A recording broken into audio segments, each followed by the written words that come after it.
Салам мекендештер, арбаңыздар. Урматтуу мекендештер, Россия Федерациясына барганда биздин мекендештер документтерди кандай иретте жасаш керек, ошо боюнча силерге төкпөй чачпай айтып беребиз. Буга чейин деле биз ушул видеону чыгарганбыз бир нече жолу, бирок ошого карабастан көпчүлүк мекендештер кайра ушул суроону бере берет. Ошондуктан кайрадан кандай алгоритм менен биринчи кадам, экинчи кадам, үчүнчү кадам кылып туруп силерге айтып берүүнү туура көрдүк. Сөз баштарынын астында 20 секунддук жарнама. Бишкек шаарынан курулуш компания менен сүйлөшүп, силерге үй тартуулоо максатында жашнакай долбоорду Москва жергесине алып келдик. Биринчи төлөмү жок, 5 жылга рассрочка менен үстөк пайызы жок, проценти жок. Айына болгону 58-59 рубльдан төлөп Бишкектен үйлүү болууга жашнакай өнөк таап силерге тартуулап жатабыз. Москва жергесинен биз сатуу бөлүмүн Марксистская метросунан ачтык. Телефон номерлерин мен астына жазып коем. Кайрыла бериңиздер, чала бериңиздер. Понедельниктен субботага чейин 12ден 7ге чейин иштейт. Кудай буйрса, батирлүү Бишкектен үйлүү болууга силер менен кошо тилектешпиз. Урматтуу мекендештер, Россия Федерациясына келгенде бир нече кадамды туура жасаш керек. Биринчи ирет Россия Федерациясы келердин астында эмгек социалдык камсыздоо жана миграция министрлигинин расмий сайты бар, migrant.kg. Мен азыр астына жазып коем. Ошол жака киресиңер, өзүңөрдү кара тизмеден бир сере карап коюңуздар. Эгерде силер мурда кара тизмеде болсоңуздар, паспортту данныйын алмаштырып барганга мүмкүнчүлүк болбойт. Себептен запрет бул паспортко коюлбайт, бул адамга коюлат. Ошол себептен эгерде кара тизмеде болсоңуздар, эч кандай чара көрбөй эле, аракет кылбай эле Россия Федерациясына барбай эле коюңуздар. Ошо мөөнөтү бүткөндөн кийин анан барсаңыздар болот. Кээ бирөө паспортун алмаштырып, данныйын алмаштырып эле барсам кирип калам деп ойлойт. Азыр биометрика болуп калган, границадан кирип атканда дагы отпечатки пальцев тапшырасың, сүрөткө түшөсүң.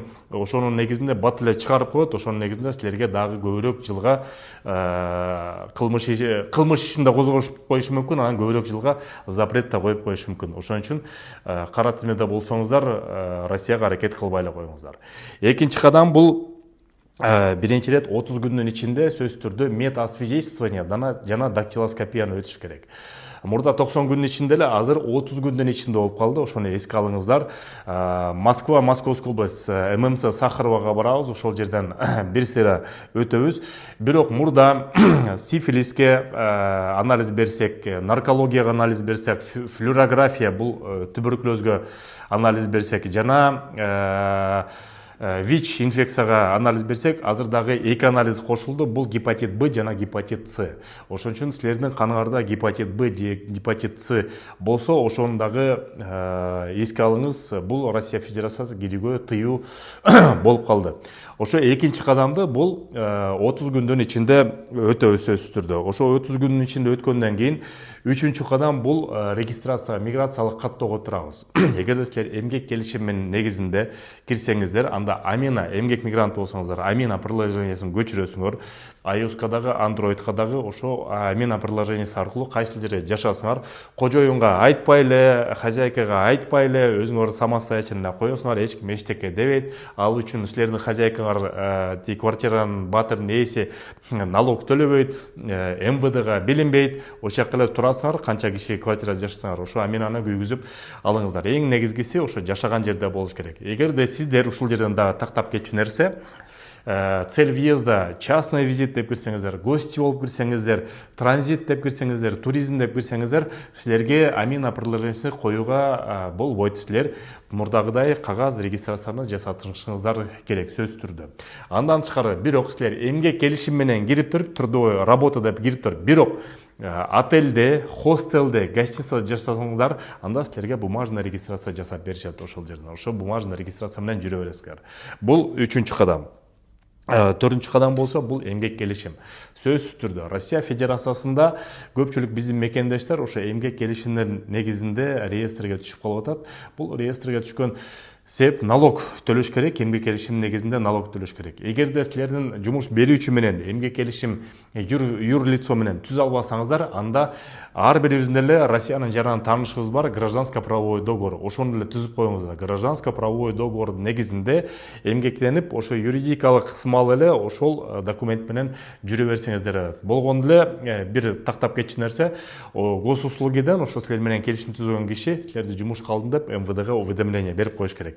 МВДга уведомление жөнөтмөйүнчө бул жөн эле кагаз болуп эсептелинет. Бул базага да кирбейт. Ошонун негизинде дагы силерге жанагы реестрге түшүрүп коюшу мүмкүн. Үчүнчү ирет мекендештер, бул печать. Тилекке каршы 926 берененин негизинде Ички иштер министринин ички буйругу биздин жарандар, чет элдик жарандар миграциялык картанын аркасында азыр печать койдуруу бул сөзсүз түрдө мажбур болуп калды. Печати жок, бул Россия Федерациясына легалсыз жүрөм деген сөз. Ошон үчүн ошо эмгек келишим жасагандан кийин ошонун негизинде сакырган документтердин кызыл картасын, жашыл картасын алып алып, метасвидетельствование алып алып, аминанын скриншотун алып алып туруп, паспорттун ксерокопиясын жана переводун алып алып туруп, ошол мурда отделение ОВМ жасачы, ОВМ, отдел по вопросу миграции, азыр управлениеден жасап калды. Ошо боюнча дагы тактап кайсыл жерден коюш керек, кайсыл жерден узартыш керек, силерге дагы кийинки выпускарда чыгарабыз. Ошондо эсиңизге алыңыздар. Ошо сөзсүз түрдө эмгек келишимди жасатып, ошонун негизинде печатьти койдуруш керек. Печати жок, Россия Федерациясына жүрүүгө азыр мүмкүнчүлүк болбой калды. Кыскача токотер жери маалымат ушундай. Эгерде силерде кандай бир суроолор болсо бизге комментарий кылып жазып кетиңиздер. Анан кийин урматтуу мекендештер, баарыбыз эле кээде учур болуп калат, юристтер келип калат, миграция кеңешинин өкүлчүлүгүнүн номерлери келип калат, элчилик келип калат. Анан кийин мен ошол жерге элчиликтин номерин жазып коем, колл-центрин. Жана ошо миграция өкүлчүлүгүнүн колл-центрин жазып коем. Эгерде юридикалык суроолор болсо, миграция жаатында суроолор болсо, чала бериңиздер. Булар алар үчүн айлык алат, айлыгын иштеш керек, элге кызмат кылыш керек. Анан кийин адвокаттар кээде керек болуп калат мекендештер. Кылмыш иши козголуп калса, юридикалык миграциялык адвокатыбыз бар, биз иштешип жаткан Елена Викторовна Комиссарова деген. Мен азыр телефон айта кетейин: +7 909 278 53 14. Эгерде кылмыш иши болуп калса, адвокаттар срочно күнү түнү керек болуп калса, ошого чала бересиңер, диаспоранын атынан чалатабыз деп кайрыла бересиңиздер. Ишеничтүү адвокаттардын бири Елена Викторовна. Сак саламат болуңуздар, бар болуңуздар, дагы келечекте көрүшөбүз. Көрүшкөнчө. Салам мекендештер, арбаңыздар. Москва жергесине Бишкектеги турак жайларды Россияда мекендешиге сатып жатабыз. Марксистский метросунун сатуу бөлүмүн ачтык. Биринчи төлөмү жок. Айына болгону 39 800 сомдон өйдө. 5 жылга рассрочкасы менен жашынакай шарт түзүп бердик.